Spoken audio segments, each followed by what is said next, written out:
Are you using AI in your snow and landscape company? You've probably heard how you can use it for sales and marketing ideas, but check out today's episode to hear a conversation with John Paganini about how you can use it to streamline your HR processes. AI is still growing and improving. There's new versions coming out all the time. It's prompting. How do I talk to the AI? What do I have to do? It's getting better and it's getting smarter. For the human review component of it, of like reading, interpreting it, editing it, and refining it is a very important part. Absolutely. It is human plus AI. I like to think of it as having like a personal Einstein, at your fingertips all the time. All right, folks, we are here at the Ramlin Jackson booth at the SIMA Symposium in Pittsburgh with John Paganini, who I interviewed on the train ride last year. What a great event. So that was fun. We were literally on the caboose of a historic train in Hartford, Connecticut. And we talked to the conductor as well. We did. Yeah, We talked to the conductor. It was a great time. Yeah. And so, John, we were just having a quick chat about your name because I said, is it Paganini or Paganini? Yeah. And tell me about that. Well, it's great that you recognize this. Apparently you're a violinist, and Yes. Niccolo Paganini was a famous violinist from the late 1700s, and I have a website, paganini.com, which is really an homage to his violin expertise. There's a lot of stories about Niccolo Paganini, and on the website we've documented some. We've documented his lyrics, his playing, his wild capability.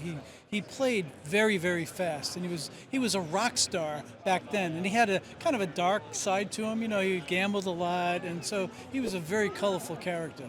Yeah, he was. And so I grew up, I played violin starting at age Amazing. 6. And it's actually a key reason that I know how to record audio and do my podcast, and everything that I is do really is rooted in music, because I grew up and I had a cassette tape player, and I would record myself playing violin, and I'd listen to myself play back. It was part of the Suzuki method. Sure. And so I learned that way, and then I kind of became just very interested in audio recording and music and that, and then interviewing people, and at one point I actually wrote a play based on an audio recording I did in New Orleans.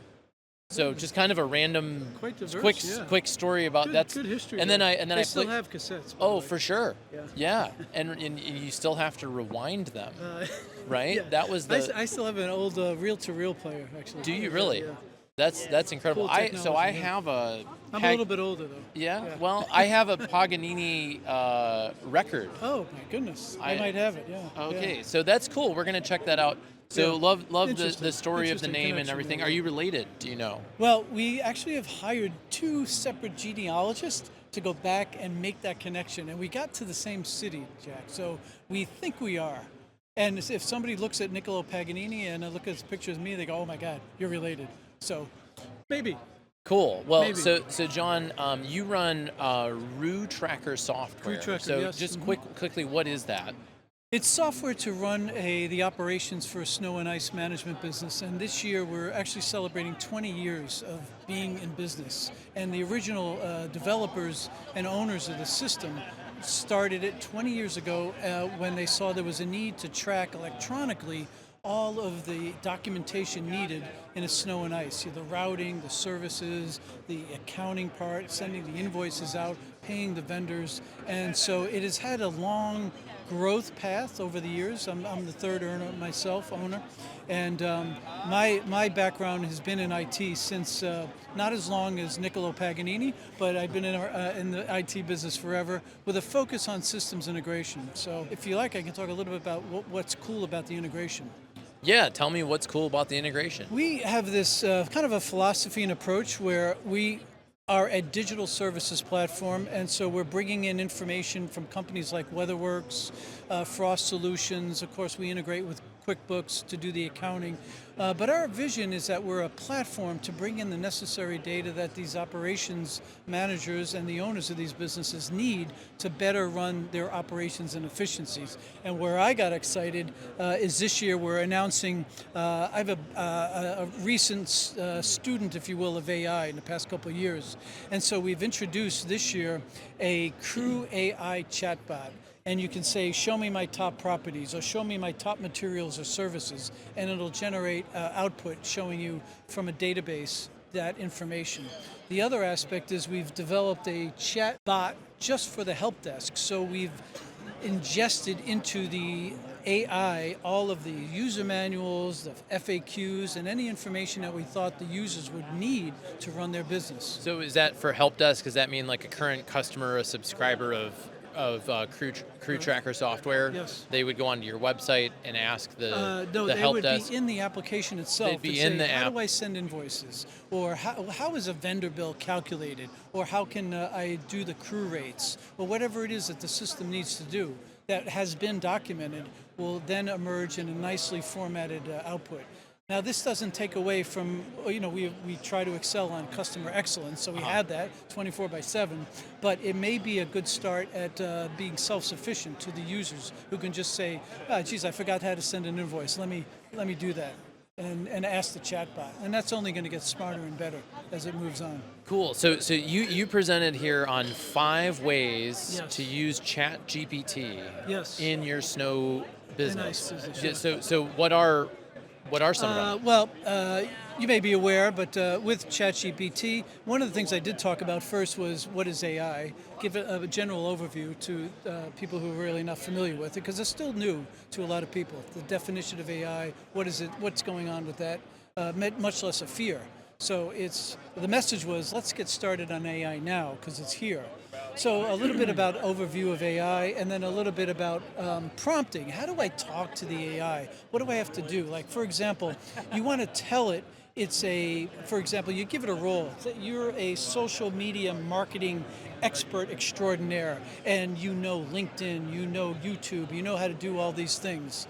Now that you've told the AI who it needs to be, then you can go in and tell it what it needs to do. Create a 30-day calendar for me of posts focused on my new snow trucks that I bought that include these types of features, and you can be very specific. So there's a couple of different approaches there. You can be very specific, or you can be a little bit general and see what it does and then kind of refine it, because AI will remember the conversation. So you can say something very vague, like, tell me about Pittsburgh, but then you can be very specific after it knows it's in Pittsburgh. You can say, well, tell me about the convention center, or tell me about the restaurant that's right down the street close to that. So it remembers the context of your entire conversation. So some of the things I talked about was social media. The advantages of using it in social media is a big thing, especially marketing. So John, you shared some good ideas like the social media content creation. Sure. What are some, or maybe the more operational or even HR uses for HR is a fantastic for area. ChatGPT? Yeah, thanks for HR is one of the ones I talked about, for example. But let's say you want to develop some standard operating procedures for your employees. Maybe you want to focus it on training. Maybe you want to put together a questionnaire, or maybe you want to ask a survey to your employees. Possibly you might want to do a job description. So, give me a job description for a snowplow operator and have it started. Now, one of the cautions I guess I have is that AI is still growing and improving, and as you probably know, like with any software, there's new versions coming out all the time.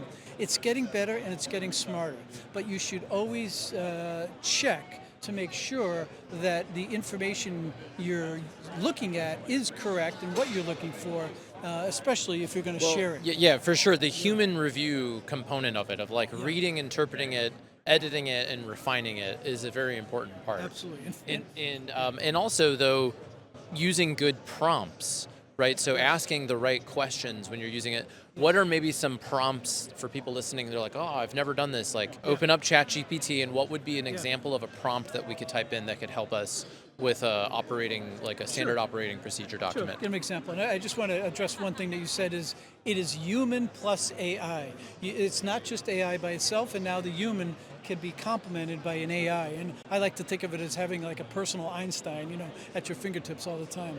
But let's say you're doing an HR. So I would tell the AI, you are an expert at human resources. You've been in the business forever, and you really understand human resources, and you've been in the snow and ice management business. You would type that in Yes. and press enter. No, I wouldn't press enter yet. Okay. But you can, though. You can. So you would continue this long input. One approach to doing this is letting the AI know who it is. Like, let's assign the AI a role in this conversation. You're now an expert. You can eliminate that, and maybe it'll try to figure out what it should say. But if you set the stage for who it needs to be first, that really helps the situation. Because now that you've told it who it is, you can then say, well, I need a safety manual that's focused on certain areas of my operations, like when I go out to plow at 1 o'clock, what's in the morning, what do the drivers need to think about, or whatever it is that you're asking it. And now that you've set the stage for who it is, it's going to give you back information in that context of its identity, if you will. And that's where it really gets smart. So you mentioned the enter key. You can hit the enter key because it'll recall what you said before and continue that stream of consciousness. Yeah, that's how I've been using it, is, like starting with a prompt like that and then continuing and kind of iterating with it. Yep. So there are different ways of using it. And so that's a great way to do it, actually, step by step, because you'll see it'll come back with something, you go, that's not quite what I was looking for. Let's see how I can enhance that. Take this out. Yeah, that's what I found. Okay, now reduce that to 200 words. Yeah. Or sure. Create a bulleted list of these things. Yes. Create a step-by-step summary. So there are all these different things. So love it. Any other things? What did you see from the audience that you shared? Maybe that like light bulbs went off, where you're like, oh, I was surprised that the audience really enjoyed this from my talk. Yeah, that's a good question. I think what happened afterwards is a couple people said, I'm going to do this now. I see that, because I ended the talk with just start now, start simple. I agree. So let's give people something to do. So people are either watching or listening to this. Maybe they haven't even used ChatGPT yet. Sure. What would you say to just go do today, right now? Pull out your phone, take out your computer. What would be a fun first thing? Thinking about the snow and ice business. I would actually have it create a picture, because that is the most fun piece of the AI. You say create a picture of a penguin on an iceberg, on top of a mountain, looking at a sunset, and it'll do that. So you can have fun with the creativity. And by the way, you can have ChatGPT create the prompt you want to create the picture. So you say, ChatGPT, I'm looking for a picture that says this, give me a really descriptive prompt, and it'll come back with something very elegant, very descriptive. And you can also define the tone of that. I want a creative, I want a formal, casual.